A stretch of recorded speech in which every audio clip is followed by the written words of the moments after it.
Me he puesto a sarto. Buenas noches. Hoy tenemos una nueva emisión de esta semana, el programa de los martes de Radio Cultura, en el que, como les digo siempre, nos ocupamos de lo que pasó en la semana que concluye hoy y, bueno, nos animamos a hablar de lo que puede pasar de este martes al próximo. Hoy me acompaña Willy Lerman, así que por suerte voy a estar solo. Y ustedes van a estar, el programa va a ser menos aburrido, porque soportar porque 45 minutos a uno que habla, a lo mejor no debe ser muy entretenido. Y siempre es bueno escuchar más voces. Bueno, les quiero contar algo que acabo de recibir recién desde Estados Unidos, donde tengo información muy directa, porque tengo la suerte de tener un hijo, o la desgracia de tenerlo lejos, pues además tengo un nieto ahí, pero la suerte de que está en una universidad importante, de profesor, de ahí hizo un par de doctorados en ese país, y bueno, tengo información de primera mano, que muchas veces no llega, que es la última encuesta sobre Donald Trump. De momento su gestión tiene una imagen 67% negativa, 33 puntos positiva, y cuando van a la economía, 70 negativa, 30 positiva. Debo esto de la economía porque fue uno de los caballitos de batalla. Acá no vamos a echar en ninguna guerra y nos vamos a dedicar a resolver los problemas de la gente. De una economía que venía bien. El gobierno de Biden, una vez que superara el tema de la pandemia, las tasas de crecimiento de la economía norteamericana fueron las más altas desde la época de Clinton, pero además con una diferencia a favor, que por primera vez desde los años 80 estaba subiendo el salario real. Es decir, en los crecimientos económicos, por ejemplo, de la época de que se salió de la recesión de la última etapa de Bush padre, de esos 8 años gloriosos de Clinton, el país creció mucho, pero no se reflejaba en el incremento del salario real, como debía haberse reflejado en un crecimiento tan importante. Bueno, ahora tienen problemas de inflación acentuados por este conflicto inexplicable de la guerra. Yo siempre digo, cuando hablamos de este conflicto inexplicable, que aclaro que los argentinos tenemos que tener claro lo que significarán los 2 atentados, no me canso de repetirlo, más importantes terroristas del siglo XX, las últimas décadas del siglo XX, se soportaron en la Argentina, con 500 heridos y alrededor de 200 muertos entre la Embajada de Israel y la AMIA. Yo siempre también recuerdo que tengo un tema personal, porque un amigo mío murió en el atentado de la AMIA, el doctor Tenenbaum, con el que tenía alguna relación profesional y de amistad, a pesar de que era mucho más joven. Así que tengo una noción personal. Pero hay que recordar que este conflicto ya lo inicia Trump en la primera presidencia por influencia de un señor que, no sé la opinión de Billy, pero que no me agrada mucho, que es el señor Netanyahu. ¿Cuál es el tema? En el último año del gobierno del presidente Obama se había solucionado el problema del enriquecimiento de uranio. La diplomacia funcionó, se levantaron sanciones, se le dio una compensación por el uranio que había enriquecido. Era lógico, creo que $400 millones. Hace poco estaba amagando Trump con iniciar una acción penal porque dijo le dieron plata a Irán, qué barbaridad. Bueno, era el uranio. El uranio ¿dónde fue a parar? A Rusia. Rusia lo necesita para sus usinas nucleares. En las usinas nucleares hay 2 tecnologías, la que usa el uranio natural y el enriquecido. La mayoría de Europa usa el enriquecido. En general todas las nuevas usan ese uranio. Muy bien. Así que a cambio también se levantaron algunas sanciones. Y el estrecho de Hormuz nunca hubo problema. Jamás se planteó el estrecho de Hormuz. Bueno, ¿qué pasó? En su primera presidencia, el señor Trump dio por finalizado, declaró nulo el acuerdo. Aclaremos, acá tenemos un argentino muy destacado que ha estado en el tema de la Comisión de Viena, que controla todo el tema nuclear, y sus usos pacíficos y demás. La Comisión Internacional iban y visitaban las instalaciones iraníes, así que el sistema estaba funcionando. Era un problema aparentemente que estaban funcionando. Bueno, se embaló, lo declaró nulo, ¿y qué pasó? Empezaron a enriquecer uranio de nuevo. Y bueno, ahora hemos tenido este conflicto, la economía mundial es un desastre, y además Irán ha descubierto la importancia del estrecho de Hormuz. Hoy veía uno por ahí que alguien dijo, bueno, tiene su bomba nuclear más importante, con el estrecho de Hormuz, ¿qué bomba nuclear más importante? Que además ahora pretende peaje y demás. Lo cierto es que los bombardeos, todo esto que hace, las incursiones militares, no ha significado terminar con el uranio. Y por otra parte, el plan de asesinar dirigentes ha dado como resultado que en realidad los sobrevivientes son de la línea madura. En definitiva, todo ha sido un disparate. Creo que también le está yendo mal a las encuestas hacia Netanyahu en el Estado de Israel. Tengo entendido, por lo menos información, no sé, Billy, si vos tenés alguna otra que desmienta esto, pero creo que también le está yendo mal y está haciendo mucho daño además a toda la comunidad judía del mundo, eso hay que decirlo, más allá de que sabemos de que siempre están el antisemitismo es un tema desgraciadamente que todavía no lo hemos radicado.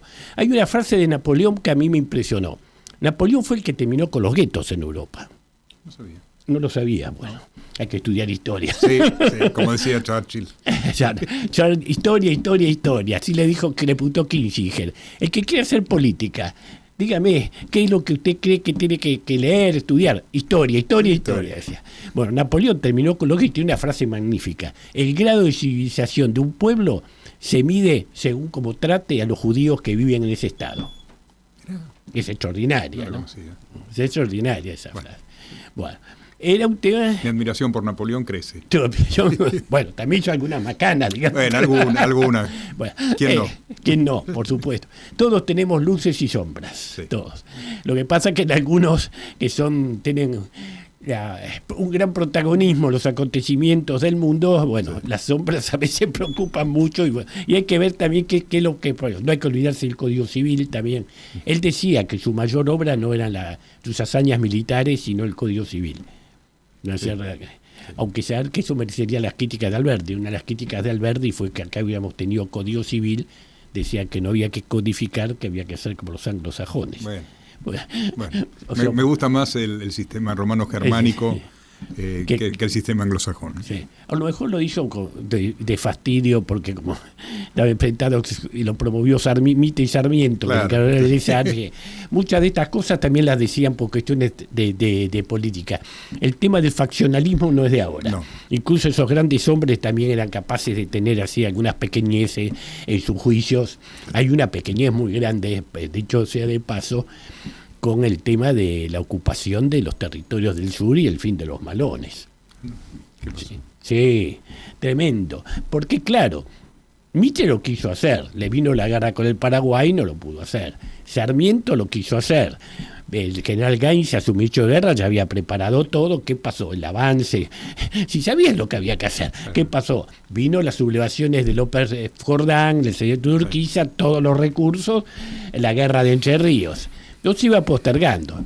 Después estaba eso diciendo, si los estadounidenses no lo pudieron resolver, todavía hay problemas que vamos a resolver. Sí. Y algunos decían, no, va a tardar un siglo. Entonces, cuando Roca lanzó la marcha, después que la ley del Congreso, a veces olvidamos que una ley del Congreso, no fue que Roca tuvo un capricho de milico, no, una ley del Congreso, él era ministro, hizo todo dentro de la legalidad de la presidencia de Avellaneda. Cuando hasta en la campaña, algunos publicaron, no, esto no tiene sentido, va a tardar un siglo en hacerse esto, no lo ha logrado Estados Unidos. Cuando se hizo la campaña dijeron, no, fue un paseo militar, eso no, era fácil. Por eso ahí cuando uno lee esas cosas se da cuenta que incluso hombres que han hecho un gran aporte a la construcción de nuestra patria también tenían sus pequeñeces, propias de la lucha partidaria y bueno, el fastidio que les daba no haber protagonizado esos acontecimientos. O sea, el ego no es nuevo. El ego, bueno, no lo descubrió Freud. La naturaleza humana. Hablando de naturaleza humana, antes de entrar acá, vos me dijiste que te había impresionado a mí también el texto que dijo cuando se incorporó por primera vez, creo, porque tuvo 2 o 3 mandatos. La primera, cuando llegó a la Cámara de Diputados por primera vez, Luis Brandoni, que ha fallecido anteayer. Yo lo vi la última vez, fui al cine a ver ¿Querés leerlo? Lo leo. Escrito por Luis Brandoni, y dice... Aclaremos, fue su discurso de incorporación en la Cámara de Diputados. Señor presidente, señores diputados, yo no aprendí política en un comité, lo aprendí mirando a la gente a los ojos, en la calle, en un teatro lleno o vacío, en un país que a veces aplaude y a veces se resigna. Porque seamos honestos, este no es un país normal. Y no lo es porque acá las reglas cambian según quien pierde o según quien no quiere perder. El Congreso debería ser el lugar del debate, pero demasiadas veces es el lugar del cálculo. Si no conviene, no hay quórum. Si no alcanza, se patea. Y entonces la democracia se vuelve una especie de ficción mal actuada. Y miren que se los digo yo, que me dediqué toda la vida a actuar. Pero una cosa es el escenario y otra cosa es este recinto. Acá no se viene a fingir, o no se debería. Se viene a representar, que no es lo mismo. Representar es hacerse cargo de lo que uno dice, de lo que uno vota, de lo que uno calla. Representar es entender que detrás de cada banca hay miles de personas que no tienen micrófono. Y sin embargo, demasiadas veces escuchamos el mismo libreto. Un libreto donde algunos nunca pierden, donde algunos nunca se equivocan, donde algunos creen que la democracia es válida solamente cuando ganan. Y no, la democracia es sobre todo saber perder. Es aceptar que el otro piensa distinto y que eso no lo convierte en enemigo. Porque si no, esto deja de ser un congreso y pasa a ser una puesta en escena, mediocre, repetida, previsible. Y el problema no es que sea previsible, el problema es que al final siempre lo paga la gente. Yo no vine acá para ser de actor, vine acá a decir lo que pienso. Y lo que pienso es simple, o empezamos a respetar las reglas, o vamos a seguir actuando una obra que ya fracasó demasiadas veces. Muchas gracias. Luis Brandoni. Notable, es un discurso tremendo, realmente muy bueno que merece difundirse, sí, porque efectivamente que uno de los problemas que hemos tenido es no aceptar el que el otro puede ganar, la alternancia. Lo vimos cuando Cristina Fernández no quiso estar en el acto de suba del poder de Macri para entregarle los símbolos de bastón, la banda. Se negó a estar. Eso fue una manera de incumplir con las reglas, sin duda. El no aceptar que el otro puede ganar, que bueno, la alternancia, que es lo más sano en un sistema como el nuestro, porque eso de que el poder corrompe, pero si es prolongado corrompe aún más, de Lord Acton, es cierto, y lo vemos en nuestro país, por ejemplo, en estas provincias donde se han prolongado con las reformas de la Constitución mandatos perpetuos. Pero algunos son perpetuos, todavía existe reelección indefinida en una o dos provincias, y donde se buscan resquicios, sino como dejar a algún familiar, pasó, a algún hermano, a la mujer, aunque no hayan actuado en política. A veces está el problema en la política, bueno, que actúan como hacer. En Mendoza, que es la única provincia que no hay más reelección, Santa Fe reformó la Constitución hace unos, y entonces hay derecho a un mandato más. La Mendoza tiene un solo mandato y para la reelección hay que esperar un periodo, pero tiene una cláusula además extraordinaria que viene de 1895, que se llama la cláusula, se le dice antinepotismo. Al gobernador no le puede suceder un familiar directo. Qué bien. Tiene que esperar también un periodo. Eso creo que es muy indicado. Debo decir que esto es un tema que tal vez tienen problemas en otros países. En Estados Unidos y estados del sur, como Alabama, por ejemplo, que hubo un gobernador Wallace que se perpetuaba y después una vez dejó también a su esposa. Pero bueno, que otros hagan estupideces no quiere decir que las tengamos que hacer nosotros, ¿no es cierto? Sí. Tratemos de seguir, imitar y no, ¿por qué no? Copiar lo que está bien y no lo que está mal. A veces copiamos lo que está mal. Este gobierno, por ejemplo, que hay una presencia de integrantes de la familia Menem, a veces me da la impresión que no imita, no sigue lo mejor que tuvo ese gobierno. Por ejemplo, una de las cosas que yo siempre reconozco a Carlos Menem, que no tuvo problemas en rodearse de gente que era más formada que él, que tenía más experiencia del mundo, más formación, tener un Ditela, por ejemplo, un Cavallo, ¿no? Un Carlos Rodríguez, indicaba un hombre que no tenía complejos, Saloña en educación, ¿no? Que no tenía complejos. Y yo agregaría algo más de la familia, sí, porque el padre de Martín Menem, Eduardo Menem, me consta que en el tiempo que ocupó su banca de senador, ha participado en todas las sesiones del Senado pidiendo la palabra y haciendo algún aporte sobre el tema que se trataba. Sí, él fue un gran parlamentario. Yo Sí. no sé si hubiera tenido cargos ejecutivos, porque este no es lo mío, pero como parlamentario fue un gran parlamentario y un gran protagonismo en la reforma constitucional de 1994. Sin duda, sí, por eso decía que me da la sensación que en vez de imitarlo mejor, imitan los defectos que los hubo y muy pronunciados en ese gobierno. Sería bueno que se rectificara y tomara algunas lecciones de lo bueno de eso, ya que él lo admira, ¿no es cierto? Bueno, vamos a pasar ahora a nuestro intermedio musical con unas sugerencias que me ha hecho Willy, que ha disfrutado de Caballería Rusticana, de esa gran ópera de Pietro Mascagni que se desarrolla en esa Sicilia, del honor y del asesinato por honor. Y del verismo. Y el verismo, claro. Era una historia real. Con Puccini. Sí, pero esta versión sí. Fue tomada en el Teatro Colón el martes pasado en la velada de gala, sí. donde fue algo excepcional la puesta de Hugo de Ana. Fue algo excepcional la dirección de la orquesta por Beatrice Venezi. El coro fue algo increíble, pero aparte hubo algo disruptivo, que fue que en vez de poner como siempre, primero Caballería y después Pagliacci con ese final fuerte y la comedia finita. La comedia finita. Lo hizo al revés. Comenzó con Pagliacci con una apuesta muy particular y después con Caballería. Y realmente fue algo inolvidable. Vamos a disfrutar de ese momento musical.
Después de este intervalo musical que nos hemos deleitado con un fragmento de Caballería, vamos a seguir con el programa. Lo notamos muy nervioso a nuestro presidente y además cada vez ataca más a la prensa, la que la ha definido como que está con el mal. El lenguaje del presidencial debería cuidarse más. Estamos asistiendo a una ola en la adolescencia de violencia. Ha habido problemas en colegios secundarios, de actos de agresión con armas de fuego, con armas blancas, amenazas de bombas. Y vemos lo que son los improperios y los insultos y los agravios en las redes. El presidente, por lo pronto, si habla de delincuentes, tiene la obligación como funcionario público de hacer una denuncia en la justicia. Uh-huh. Eso es lo primero. Cualquier funcionario que hay un delito, tiene conocimiento de su obligación. Así que está incumpliendo con su deber al no hacer una denuncia. Pero él creo que considera delincuentes a los que lo critican. Se ha metido con periodistas prestigiosos y con Diario La Nación, ¿no? Con un Pasquín al que no soporta. No olvidemos que no da conferencias de prensa y cuando ha hecho un reportaje ha ido a esa gente concesiva que siempre hay con el poder. Pasó con Cristina y está pasando ahora. Simplemente cambian los que son amigos de poder, que hacen esas preguntas que no incomodan, que hasta han llegado al escándalo de volver a grabar. Ya al principio de la gestión ha llegado al escándalo de volver a grabar, porque hay un asesor que ahora de capa caída, Santiago Caputo, dijo, no, este está metiendo la pata. Estaba ahí, ¿no? Bueno, entonces, esto hay que corregirlo porque si queremos que en este país haya forma superior de convivencia civilizada, una de las funciones principales de nuestro presidente es fomentar la convivencia civilizada. Lo dice el preámbulo de la Constitución, promover la unión nacional, que no es que pensemos todos igual. Promover la unión nacional es sentirnos parte de una sociedad más allá de que pensemos diferente y distinto. La capacidad de escuchar al otro y decirle, bueno, esa famosa frase que se le atribuye a Voltaire, estoy totalmente en desacuerdo con lo que usted dice, pero estoy dispuesto a dar la vida para que usted lo pueda decir. Bueno, esta es la esencia de una sociedad libre. Democrática. Y democrática, efectivamente. Esa es la esencia de una sociedad libre y democrática. La capacidad de aceptar la opinión del otro. Y todos tenemos además, salvo que seamos unos tontos que negados, que nos queremos encerrar en nuestras creencias, tenemos que tener la capacidad de dudar. Eso, y la capacidad de reflexionar. Y de decir, tal vez tenga razón el otro, escuchar. Yo tengo una costumbre, que sé que hay otra gente, por supuesto, de tratar de reunirme periódicamente con gente que sé que piensa distinto que yo. Y eso es clave. Porque esto es el problema de las redes, vos que sos especialista en las nuevas tecnologías, Bill, que parece que junta a los que piensan, a las tribus, los que piensan igual, y no hay la capacidad de reflexionar, eso que teníamos de jóvenes, que lo veíamos en la universidad, las discusiones en los pasillos de la facultad, de los centros de estudiantes y demás, que bueno, que había que escuchar a otras voces. Vos sabés que hace algunas semanas yo participé del Foro Internacional de la CAF en Panamá. Y hubo algo que me impactó mucho. Esperaban que Lula viajara y junto con el presidente de Panamá inaugurara, y fueron 8 presidentes. Entre ellos Kast, en ese momento presidente electo. Y Kast, que dijo unas palabras muy, muy sentidas y muy apropiadas, salió en una foto con Lula diciendo, pensamos distinto pero queremos lo mismo. Abrazado a Lula. Es lo que deberíamos estar pensando todos frente a quien piensa diferente, pero que el objetivo es el mismo, tener una nación, por supuesto, realmente, que sea la mejor nación del mundo para todos los que viven acá. Porque si ponemos un lenguaje de parásitos, a ver, los parásitos, ¿qué se hace? Yo no sé.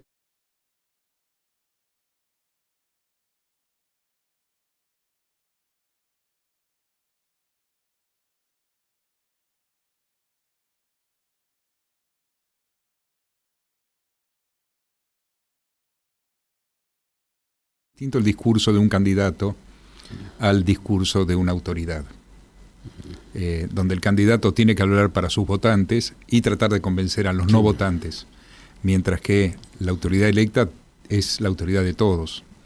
Habría que diferenciarlo ese discurso. Bueno, hay dos, sí. Carlos Pellegrini dijo una oportunidad que es muy fácil ser intransigente en la oposición, cuando se está en el gobierno no queda otra alternativa que transigir.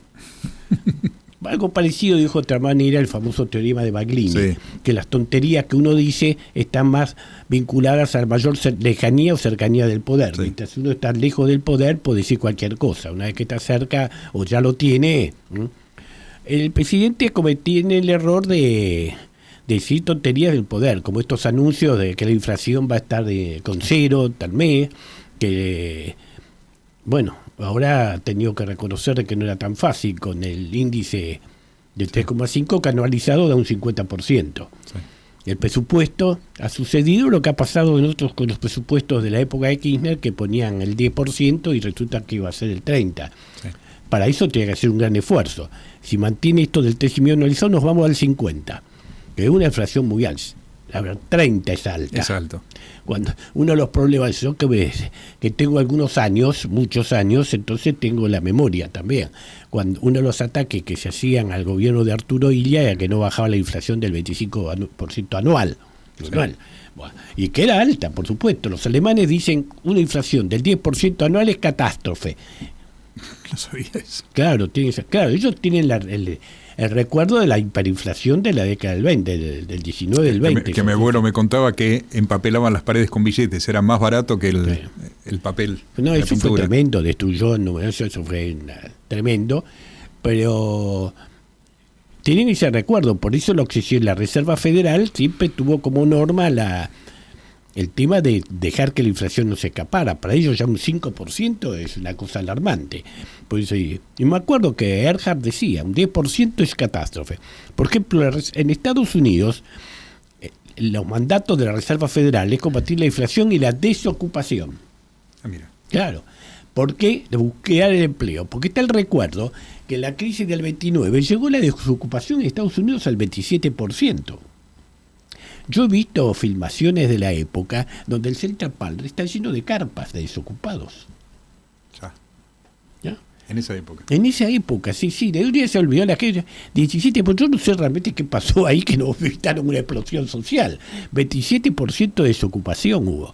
Bueno, estaban los trenes de vagabundos. Hay una película no recuerdo el nombre, que el intérprete es nada menos que Jack Nicholson. Sí.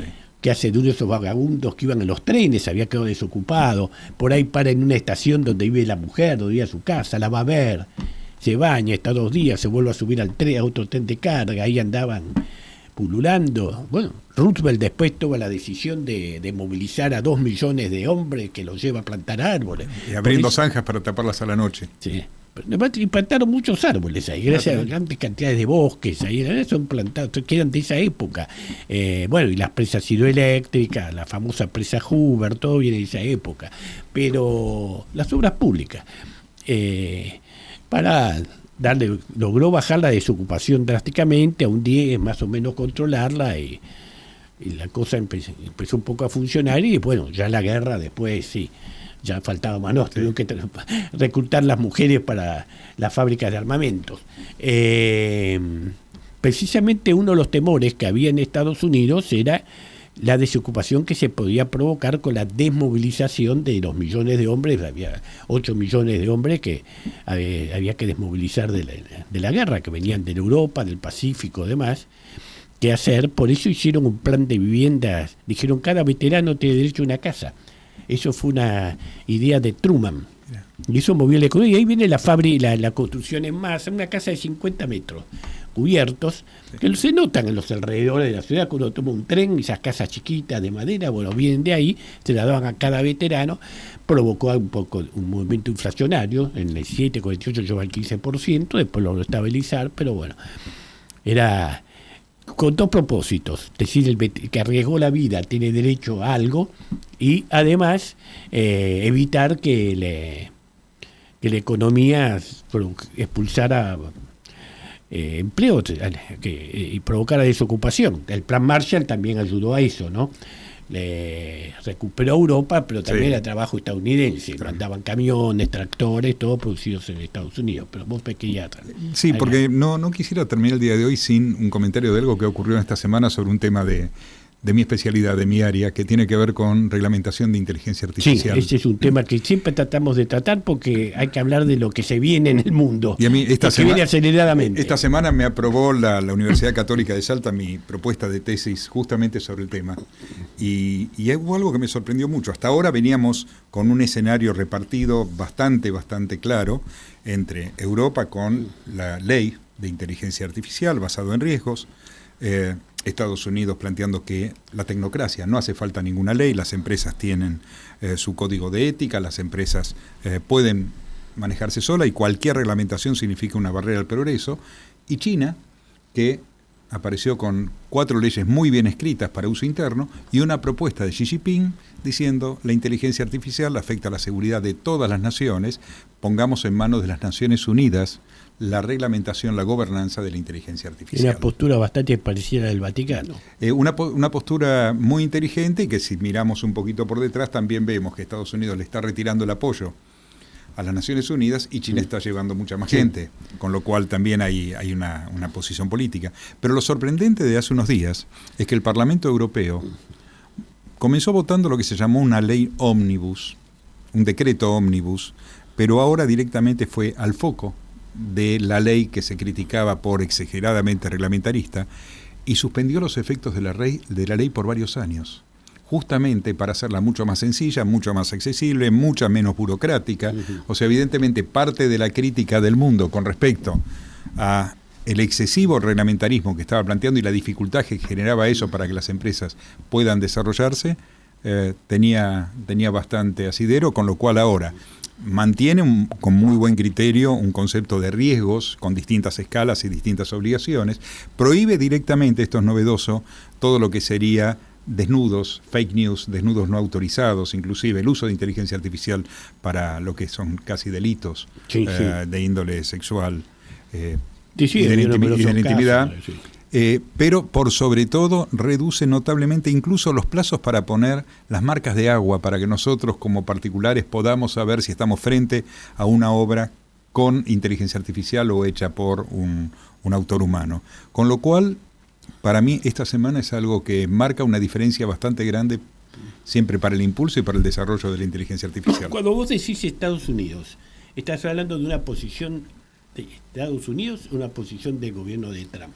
Es una aclaración que yo siempre hago cuando también con la política nuestra, con los acuerdos de nuestro presidente, que yo siempre digo y pregunto a los que creo que saben más que yo, están más metidos en los temas de política exterior, si realmente nuestras relaciones con Estados Unidos o con Trump y su gente. Es el gobierno de Trump. El 30 de octubre de 2022, 30 de octubre de 2021, Joe Biden firmó justamente una orden ejecutiva para que todas las áreas del gobierno federal se pongan a disposición del cuidado de los trabajadores y de los derechos y para que la inteligencia artificial no esté violentando ninguna de esas normas. Incluso el 2 de noviembre en Reino Unido se armó la primera conferencia Bletchley Park, creo que se llamó, donde participó Kamala Harris por Estados Unidos, participó el gobierno chino, participaron todos los países europeos considerando que ya no estaban, y que se planteó por primera vez el tema de trabajar juntos todos los países por el tema de lo que es la seguridad de las naciones. Apenas asumió Trump, lo primero que hizo fue derogar todo e incluso sacó hace unos días una recomendación desde la Casa Blanca para frenar las iniciativas estatales que algunos estados estaban intentando llevar, y el gobierno federal lo que plantea es que paren todo. Así que es el gobierno de Trump. Por eso, y el gobierno de Trump va a tener que afrontar en noviembre elecciones donde todo indicaría hasta ahora que va a sufrir una derrota muy fuerte. Yo nunca me animo a hacer pronósticos a largo plazo. Un premier famoso británico de la época de la reina Isabel, Harold Wilson, de los 60, laborista, muy respetado por la reina, tiene una frase magnífica sobre los pronósticos. Dice: es muy arriesgado en política pronosticar a más de 8 semanas, sobre todo resultados electorales. Bien. Y en los últimos años se ha demostrado que los electorados son muy, muy cambiantes. El problema a veces de que vemos que las encuestas no aciertan como antes es porque el electorado se ha puesto muy cambiante. Sí. Yo vi encuestas, por ejemplo, de la última elección, de 4 o 5 días antes. No era que negaban que el gobierno iba a ganar, pero sí que había posibilidades de un mejor papel a terceras fuerzas. Sí. Y 30 horas antes, 24 horas antes, cambió la opinión. Yo de todas formas estoy convencido de que esto no es una política de gobierno, sino estos son empresas que apoyaron muchísimo la llegada de Donald Trump al poder, y que justamente son las GAFA, las grandes empresas que manejan el mayor volumen de datos del mundo. Y date cuenta que hace pocos días el gobierno norteamericano nombró teniente coronel a 4 ejecutivos de empresas informáticas. Sí, vi eso. Pero eso tiene mucho que ver con el pedido que se le hizo a Claude, a Anthropic, una de las de los grandes operadores de inteligencia artificial para que desarrolle sistemas para la defensa o armamentísticos, la empresa se negó.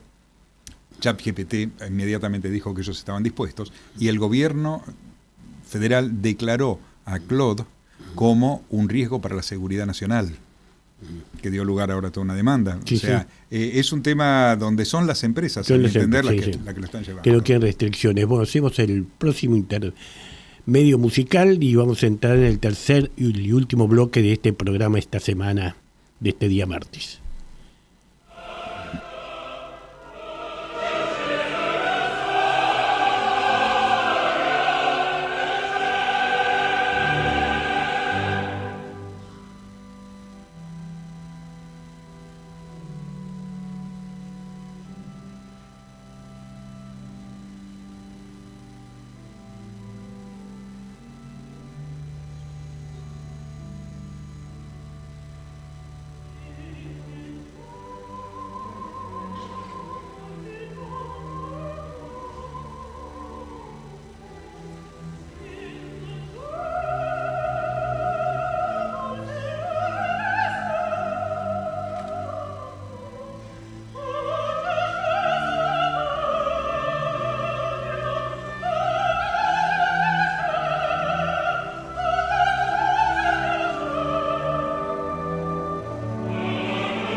Bueno, después de disfrutar de Caballería Rusticana, de un fragmento de Caballería Rusticana que se está dando en el Teatro Colón, vamos al último bloque de esta semana y vamos a hablar de un argentino, el argentino más importante durante siglos, porque va a pasar mucho tiempo que un argentino tan importante por lo que ha significado y significa y con su legado a nivel mundial, que es el Papa Francisco, que se ha cumplido un año de su fallecimiento.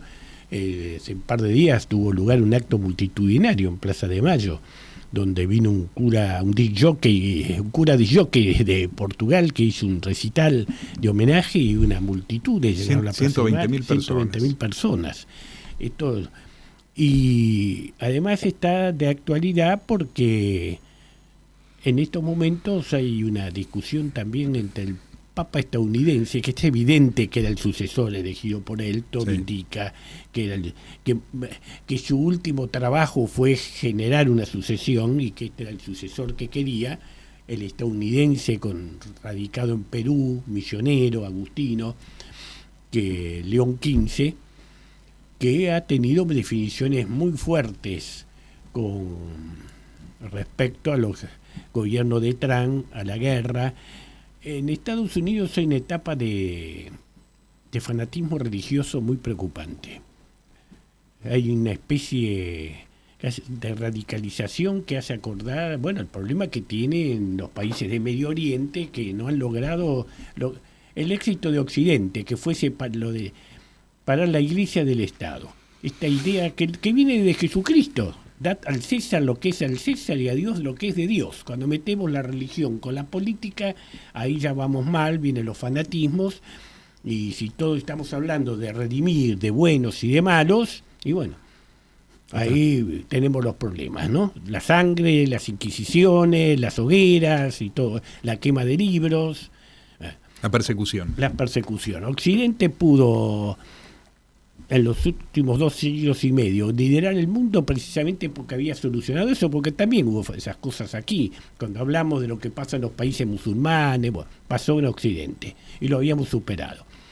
El vicepresidente que se ha convertido de Estados Unidos al catolicismo hace 2 siglos ha cuestionado de los conocimientos teológicos del Papa. Bueno, ya estamos realmente en la pavada. Podía cuestionar las opiniones, por supuesto. Los que son creyentes, como es mi caso, el tema de infalibilidad papal es para los dogmas de fe. Si del Papa pues, no nos gusta lo que dice de política internacional, de legislación civil, de economía, no tenemos que seguirlo al Papa. Podemos opinar qué tontería que dice este hombre, que lo estará asesorando. Es eso. Ahora, este señor Van se metió con la capacidad teológica, los conocimientos teológicos del Papa. Y hay una cosa de fanatismo, por el secretario de guerra ahora de la defensa le ha puesto secretario de guerra. Curiosamente nunca hizo el servicio militar, no peleó ninguna guerra. Como Trump, que también se hizo una pequeña herida en pie para evitar ir a Vietnam. Muy bien, mandan a la guerra, pero ellos no la hacen. Es una diferencia con los líderes de antes, sí, como Nixon, como Kennedy, como Bush padre, que fueron a la guerra, arriesgaron la vida, pudieron haber muertos, estuvieron heridos, fueron héroes de guerra. Bueno, ahora mandaron gente a la guerra, pero ellos también habían ido a la guerra. Es la gran diferencia. Y entonces lo que quiero decir, estamos en una etapa muy, muy rara, ya hablan de bendecir la guerra, de guerra justa, de todo eso, y el Papa ha sido muy terminante. Hasta una oficina religiosa dentro de la Casa Blanca. Sí. Una cosa espantosa realmente. Pero me gustaría tu punto de vista sobre Francisco. A ver. Vos que no sos católico. Pero yo tengo una anécdota personal, no con él, pero el día que lo eligieron, yo estaba sentado en ese momento esperando una reunión en el Ministerio de Planificación, en un salón muy grande, lleno de chicos que estaban trabajando para tantos proyectos. Y en el momento que los televisores pusieron Francisco, empezaron los silbidos y las puteadas, y el salón completo a los gritos. Tuvieron que pasar unos días y que Moreno le explique a la señora Presidente que ponerse en contra de la mitad del país no era muy razonable, y ahí cambió por el aplauso para todos. Sí. O sea, la visión de Francisco para mí fue algo maravilloso. Yo, siendo judío, todos los domingos a la mañana, con mi esposa mirábamos la misa desde Italia ahora para escuchar justamente el mensaje de Francisco, que me pareció un hombre brillante. Y me encantó lo que ocurrió ahora con esta fiesta electrónica, porque tuve la oportunidad de escuchar las distintas opiniones, entre el que consideró que esto era una herejía, a la opinión de García Cuerva, diciendo todo lo que podamos hacer para acercar a los jóvenes a la fe, sacarlos de la pantalla de una computadora, sacarlos de tantas cuestiones en este momento de la violencia, y llevarlos, aunque sea a bailar, me pareció algo maravilloso. Y varios amigos que estuvieron me decían que fue un momento muy, muy, muy especial, donde no hubo violencia, donde no hubo corrida. Por supuesto estaba el que tenía la cerveza o el que estaba fumando un cigarrillo de marihuana, pero no hubo conflicto. Entonces... es lo que él quería, precisamente. No sí. venía porque se daba cuenta de que no era factor de unión, sino que lo querían usar para las disputas. Sí. Realmente no hemos ha estado por encima de nosotros y los argentinos no hemos estado a la altura de él. Sí. Se lo quiso usar. Yo me acuerdo, vos tenés sí, tengo presente que justo Cristina estaba en un acto y se la vio muy Sí. enojada con la asignación, que dijo algunas tonterías, y yo había escuchado que Moreno ahí había tenido Sí. una intervención para decir, mira, cambiar de discurso por Dios. Sí, aparentemente la esposa de Moreno tenía un vínculo con él, la escribana Yo Cascales. tuve una reacción también preocupante. Yo estaba en Mendoza, era justo en la época de la cosecha de uva. Yo en esa época iba personalmente a encarar esos trabajos, dirigirlos. Y a la noche fui a la casa de un amigo. Yo tenía mucha actuación, muy inteligente. Realmente no esperaba ese comentario de él. Me dijo esto que me dejó impactado. Bueno, ahora Cristina cae en 2 meses. Y yo le dije, ¿puede creer que la función del Papa es derrocar a Cristina? Una cosa, una tontería, una minimización del papel. Bueno, lo que pasa es que hubo una historia previa que es... Sí, el tema de Juan Pablo. Pero, el tema de cuando lo quisieron mandar a Roma y sacarlo sí. de acá de mala forma, y a través de un sindicalista se entera que estaban Sí. haciendo toda esa movida. Y sí, donde intervino mucho un frustrado candidato a presidente. Así fue, también. que en ese momento era jefe de gabinete, sí. Y estaba... No, y en en el concilio anterior, hubo influencia para que no lo... porque tuvo ya posibilidades cuando sí. murió Juan Pablo II, y hubo gente que intrigó. Sí, la primera intriga era para que lo sacaran de arzobispo de Buenos Aires. Después para que no lo eligieran papa, y en esta también hubo algunos intermediarios que anduvieron ahí haciendo sus cositas, pero bueno, no pudieron.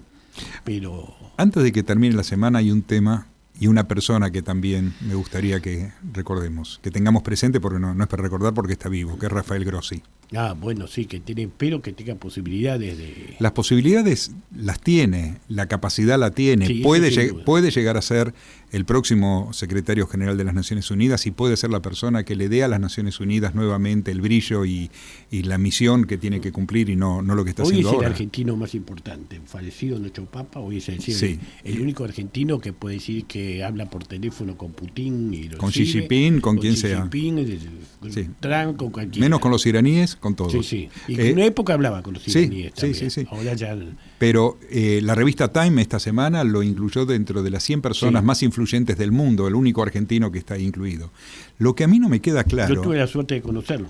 Además lo llevamos un día a un desayuno en el Club Francés y realmente tengo una muy buena impresión de él. Sí. Lo que sí, la duda que tengo es que algunas tonterías que hacemos en nuestra política exterior no nos perjudiquen y le resten votos. Por ejemplo, votar en contra de la declaración cuestionando la esclavitud en África, y que al margen de cómo se toma esa decisión, lo que logra es ponernos al continente africano en contra para votar a Bachelet. Claro, por eso. Cuando me consta que la Cancillería ha armado un equipo especial y país por país está haciendo campaña por Rafael Grossi, realmente lo están impulsando. ¿Cómo aparece una decisión tan contradictoria? Bueno, es...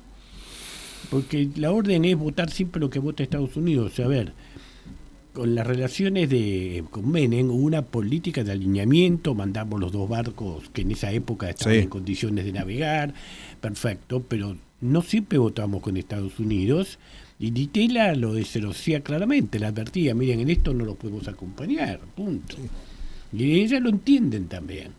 No sé el actual presidente de Estados Unidos, se lo entiende, que razón, pero bueno, que él dice que frenó 10 guerras, que va a manejar las Naciones Unidas, va a ser su Consejo de la Paz, y que él va a quedarse ahí después que termine su privatizó Naciones Unidas, creó la propia. Sí, cualquier cosa. No, entonces... y ya dejó al sucesor a cargo.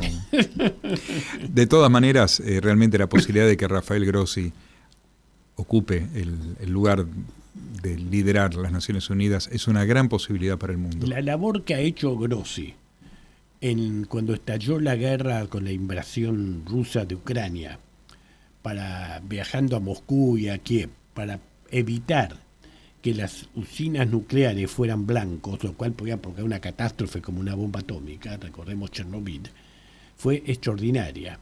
Llegó al extremo de poner un escritorio en la puerta de una de las centrales nucleares, porque si bien le daban informes todos los días, dijo, no quiero informes, quiero mi gente acá, y todos los días y con el casco enterándose de qué es lo que estaba pasando. O sea, realmente se ha comprometido, ha metido los pies en el barro, más allá de atender las cuestiones civiles, humanitarias y de todos los aspectos, sobre todo en África, del uso del uranio y de la energía nuclear. Ahora, ¿quiénes son las oposiciones en este momento? Una es Bachelet, otra es una diplomática argentina que entiendo que está... ¿Gamba? No, sí. Declinó la candidatura. Ah, ¿la declinó? Declinó, sí, porque era Seychelles solamente sí, que... Sí. Declinó la candidatura. Bueno, con lo cual y hay que ver si va a haber veto inglés o no, porque el Consejo de Seguridad tiene veto. Sí, hablando con algunos amigos ingleses, por lo menos hasta hace 2 meses atrás, me decían que lo veían con muy buenos ojos a Grossi en las Naciones Unidas, que no tenían la preocupación de un veto. Por eso es una pregunta difícil cada vez que le preguntan a Grossi por las Malvinas. Sí. Porque realmente la decisión de su designación va a ser tomada en el Consejo de Seguridad. Porque es donde está el veto. Sí, que entiendo que Panamá está... Sí, creo que sí. Sí. Pero, bueno, no sé, Rusia y China cómo jugarán con el veto. Con China, quiero decir algo, el día pasado disertó en el club francés el embajador de Ucrania. Sí. Y después ya más reducido, habló del papel que tuvo China para frenar esas amenazas que hacía Rusia de emplear armamento nuclear en la guerra. Putin de vez en cuando amenazaba, también amenazó a los países de Europa Occidental. Sí, mostraba el mapa de cuánto tardaría en llegar con 4 misiles a las 4 capitales. Que podían destruir toda Inglaterra en 5 minutos y ayudaban a Ucrania, todo eso. Bueno, el embajador dijo que en eso China, que apoyan otras cosas rusas, pero en eso jugó un papel como diciendo que terminara con eso, que esa era una línea roja que no podía pasar. Bien. Bueno, no cabe duda que en el tema de Irán también está interviniendo, no sé para qué lado, pero que hay intervención. Bueno, que China necesita que el estrecho de Hormuz se libere. A ver, el estrecho de Hormuz en un año podría dejar de ser importante. Sí. Con la extensión de más gasoductos y oleoductos al Mediterráneo. ¿No? Sí. Pero ahora, hoy es así. Estas cosas sabemos que la tecnología puede resolver los problemas. Así, nos queda un par de minutos. Los temas geográficos son muy importantes. Yo no sé si hay un hecho muy interesante que muestra además la importancia en la logística. Cuando viene el auge del oro en California, provoca una gran prosperidad en Chile. Porque Chile era exportador de trigo y de harina en ese momento. Y era más barato exportar de Chile que del este de Estados Unidos con las caravanas, que un carro de esos transporta unos 2.000 kilos, los riegos, la cantidad de gente que tenía ahí. Además, provocó un incremento de los malones, porque querían carne. Y Chile no tenía mucha carne. Entonces, los indios de Calfucurá venían acá a buscar para que eso era un comercio con Chile. Sí. La gente cuando habla después no entiende nada. Era una empresa comercial que tenía Calfucurá. Hacía el saqueo de ganado de las estancias bonaerense y de Córdoba, y ese ganado iba, y una ruta le decían el camino de los chilenos hasta Neuquén, y cruzaban por Neuquén. Y señores que eran poderosos personajes de la política chilena estaban en ese negocio y querían exportar la carne a California. Hasta que, el señor Vanderbilt le hace primero un ferrocarril en Nicaragua. Entonces sus barcos, ahí va por el ferrocarril, había ya mandado barcos por la parte del Pacífico, acortaron la ruta. Y después viene el transcontinental en 1866, ahí se acabó ese. Y hace unas semanas, hay un reportaje a uno de los Brown que dice lo que le significó a la familia Brown Menéndez, a todo Punta Arenas y toda esa economía del estrecho del Magallanes, la apertura del canal de Panamá.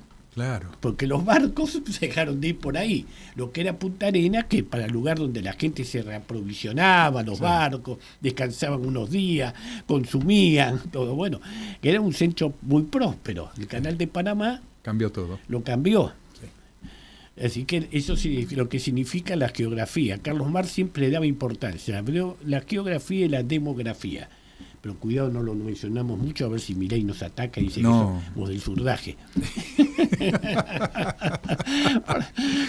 ¿Te parece? Ayer hizo un artículo elogioso de Keynes, Juan Carlos de Pablo. Así que sí. Estaba por llamarlo, decir, me parece que no te van a invitar más a escuchar ópera los domingos, él va los domingos a Olivo, porque vos viste que lo maldicen los discursos y demás. Yo no sé si lo he entendido, pero bueno, hizo algunos elogios de Keynes, Juan Carlos de Pablo. Bueno, creo que hemos llegado a la hora. Agradezco mucho esta invitación. No, yo agradezco y espero que vengas más seguido. Por mí vení todos los martes. Hasta el próximo martes.